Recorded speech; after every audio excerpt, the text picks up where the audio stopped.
Hello विद्यार्थियों, आज पुनः स्वागत है आप सबका। अभिनंदन है। बहुत मुश्किल से समय मिलता है आप लोगों के सामने आने का। तो आज का विषय है गद्यांश की व्याख्या कैसे करें। ये विषय हमारे दिमाग में ऐसे ही नहीं आया बच्चों। ये कई विद्यार्थियों का हमारे पास बात होती रहती है फ़ोन से। तो बच्चों ने बताया कि मैडम मैं तो बहुत सारा करके आया था पेपर में, पर मार्क्स नहीं आए, नंबर नहीं आते, पता नहीं क्यों।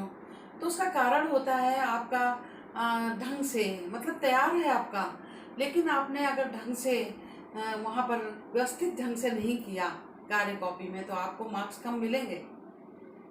अब गद्यांश में भी ये जो व्याख्या में भी यही स्थिति होती है। इसका प्रारूप होता है, अगर उसके अनुसार आप लिखते हैं, उनके बिंदुओं को क्रम से लिखते हैं तो और ढंग से समझाते हैं, राइटिंग भी अच्छी होती है, तो मतलब ही नहीं कि नंबर कम हो।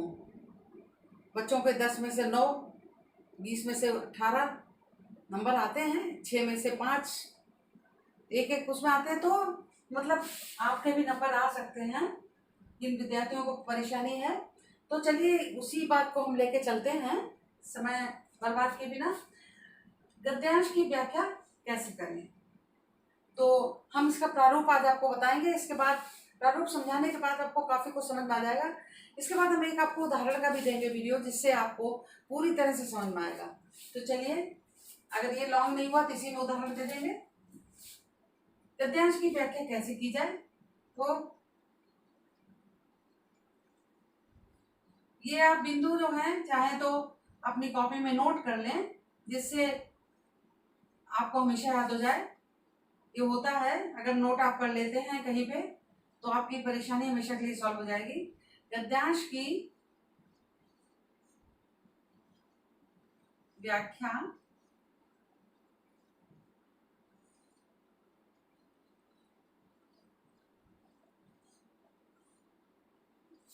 करते समय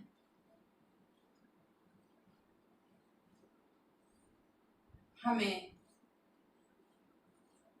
या आपको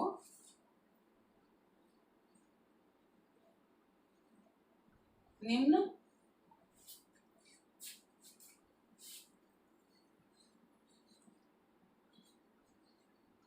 बिंदुओं को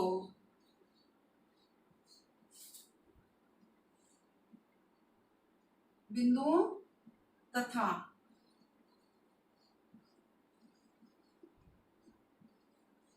क्रम का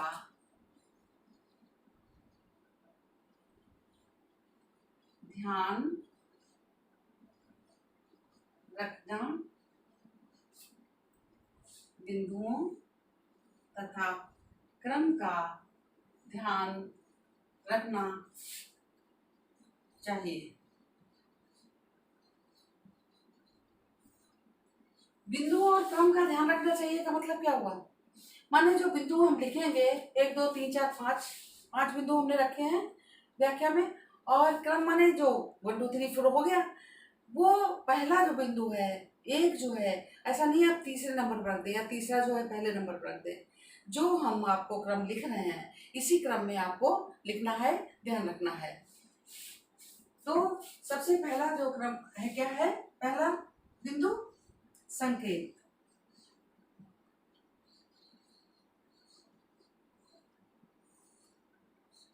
संकेत में विद्यार्थी अब क्या लिखेंगे? जो गद्यांश होता है, बहुत से विद्यार्थी आप जानते भी होंगे, और जिनको नहीं पता है प्लीज उनको ध्यान से सुनिए। सबसे पहले जो गद्यांश है, पहले 2 शब्द लिख दीजिए और 2 बात के लिख दीजिए, ये आपका संकेत हो गया।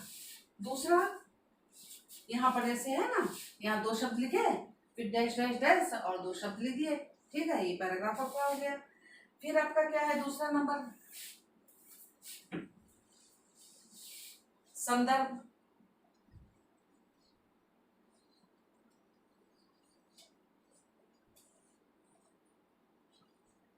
संदर्भ के अंतर्गत क्या लिखेंगे आप?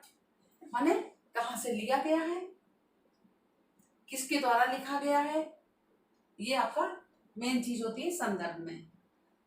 तीसरा नंबर आपका होता है, तीसरा पॉइंट है प्रसंग।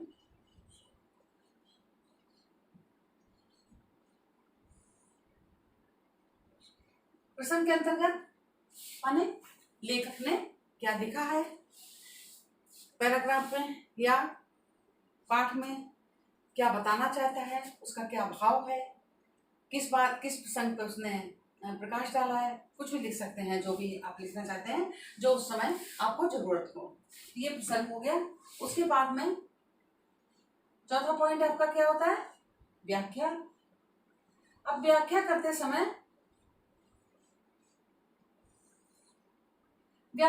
समय आपको किन किन बातों का ध्यान रखना चाहिए। एक तो मतलब ये सब आता है व्याख्या के अंतर्गत ही, लेकिन तो ये सभी हेडिंग जो है, जो ये बिंदु हैं, व्याख्या के अंतर्गत ही आते हैं। लेकिन व्याख्या करते समय आपको किन किन बातों का ध्यान रखना है। एक तो ये पॉइंट तो लिखेंगे ही, लेकिन जब ये बिंदु आप लिखने चलते हैं तो इसके पहले आप, वैसे तो आप जब संकेत लिखते हैं तभी एक बार ढंग से उनको पढ़िए, तभी जब आप प्रसंग लिख पाएंगे, उसी के आधार पर जब ढंग से आप पढ़ेंगे तभी आप संदर्भ कर पाएंगे। ठीक है। और ये जब लिखने चलिए इस बिंदु को, तो एक बार आप फिर से पढ़िए व्याख्या को, वो सारी गद्यांश को, और जो कठिन शब्द हैं या जो लोकोक्तियाँ हैं, जो मुहावरे हैं, उनको एक बार अंडरलाइन कर लीजिए। उसके बाद में व्याख्या शुरू करिए लिखना, तो आपको सुविधाजनक रहेगा। उसके बाद आपका आता है साहित्यिक सौंदर्य। एक बिंदु रह गया आपका